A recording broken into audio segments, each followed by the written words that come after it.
하루의 시작을 주님과 함께 3월 24일 매일 성경 큐티를 시작하도록 하겠습니다.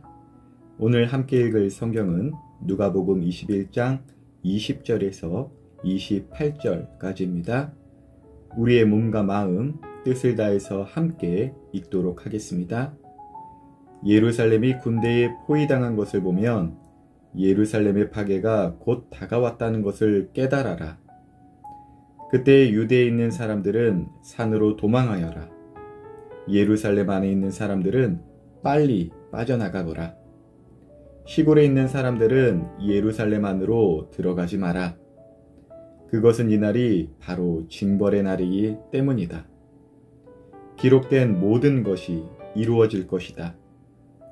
그날에는 임신한 여자와 아기에게 젖을 먹이는 여자에게 화가 있다. 땅에는 큰 고통이 닥치겠고 진노가 이 백성에게 내릴 것이다. 그들은 칼날에 쓰러질 것이며 여러 나라의 포로로 붙잡혀 갈 것이다. 이방인의 때가 끝날 때까지 예루살렘은 이방인들의 발에 짓밟힐 것이다. 해와 달과 별들에게서 징조가 있을 것이다.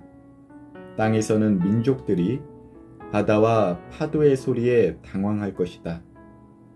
사람들은 세상에 닥칠 일을 예상하며 두려워하고 기절할 것이다. 이것은 하늘에 있는 권세가 흔들릴 것이기 때문이다. 그때 사람들은 인자가 구름을 타고 능력과 큰 영광으로 오는 것을 볼 것이다. 이러한 일이 일어나기 시작할 때 일어서서 너희의 머리를 들어라.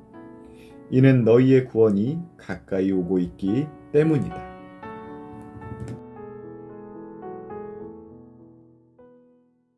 본문에서 예수님은 예루살렘의 멸망을 예언하십니다. 그 예언은 로마로부터의 독립과 예루살렘의 부흥을 꿈꾸는 사람들의 바램과 전혀 달랐죠. 우리도 성경을 읽다가 내 생각과는 다른 혹은 피하고 싶은 혹은 만족스럽지 못한 하나님의 말씀을 대면할 때가 있죠? 그때 어떻게 하시나요? 얼른 빨리 읽고 넘어가거나 못 본 척 할 때도 있는 것 같아요. 하지만 우리가 아무리 하나님의 말씀을 외면해도 그 말씀은 반드시 이루어집니다. 본문 22절입니다. 그것은 이날이 징벌의 날이기 때문이다. 기록된 모든 것이 이루어질 것이다. 아멘. 주후 70년에 예수님의 말씀대로 예루살렘이 모두 파괴가 돼요. 그리고 예수님 말씀에 경청하지 않고 또 무시했던 사람들은 함께 다 망하게 되었습니다. 그래서 본문 20절에서 24절은 이미 이루어진 주님의 말씀임과 동시에 현재 우리에게 주시는 교훈이기도 합니다. 우리의 생각과는 다른 혹은 피하고 싶은 주님의 말씀을 대면할 때 더욱 집중해야 할 이유 그리고 지혜를 가르쳐 주죠. 예수님은 예루살렘의 멸망을 예언하시면서도 동시에 피할 길도 알려주셨습니다. 그래서 우리는요, 특별히 징계의 말씀, 책망의 말씀, 권면의 말씀들을 들을 때 더욱 집중해야 할 필요가 여기에 있어요. 우리에게 구원과 또한 피할 길을 알려주시기 때문이죠. 특별히 세상이 피하고 듣기 싫어하는 예언 하나 하고자 합니다. 그것은 세상이 의지하던 이 세상 자체가 모두 다 파괴될 것이고 사라질 것이라는 예언이에요.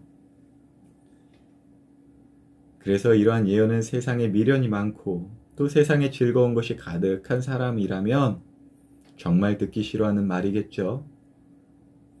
하지만 이 듣기 싫은 예언이 성도에게 있어서는 피할 길이 되고 또 기쁨과 위로가 되기도 합니다.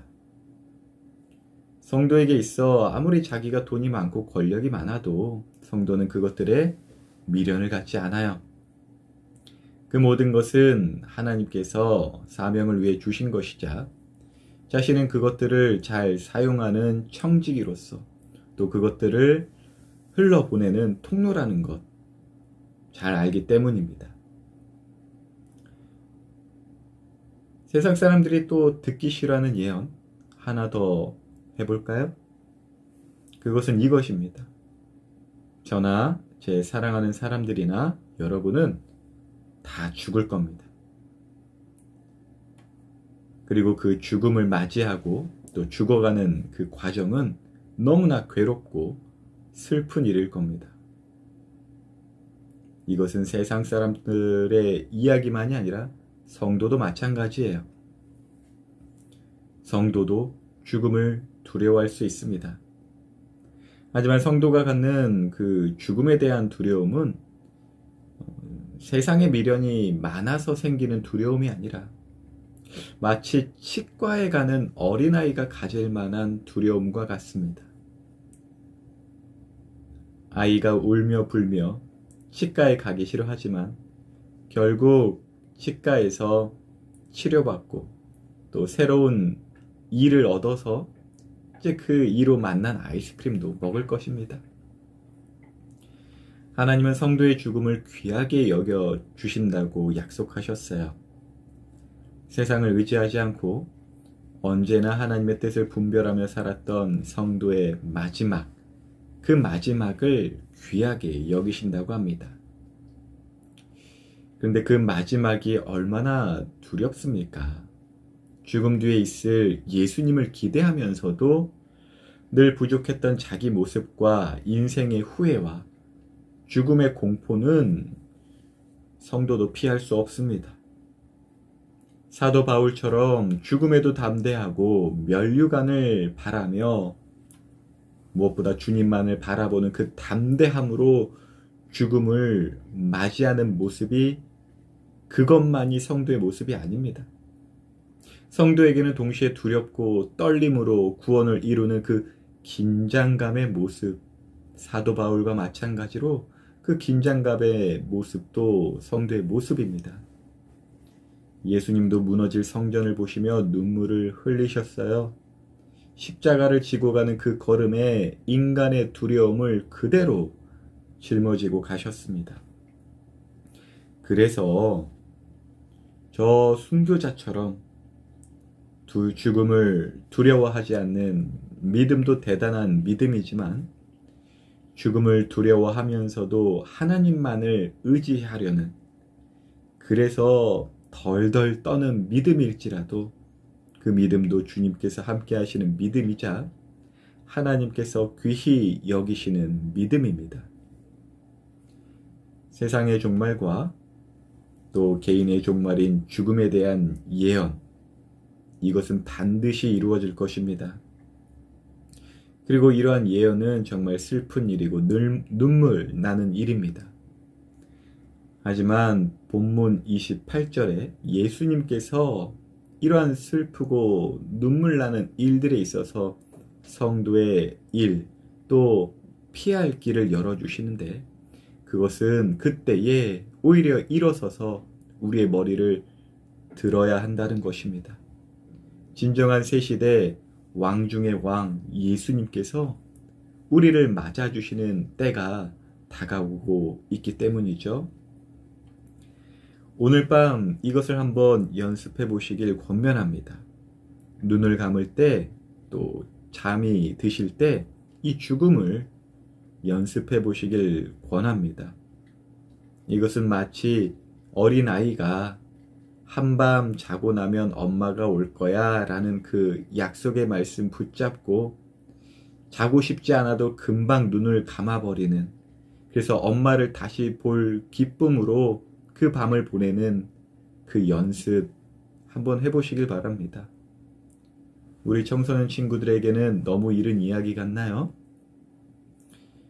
아니요, 이건 사실 하루하루 성실하고 값지게 살 수 있는 비결이기도 합니다. 하루의 시작을 주님과 함께, 또 하루의 마지막도 주님과 함께 하시길 예수님의 이름으로 축복합니다.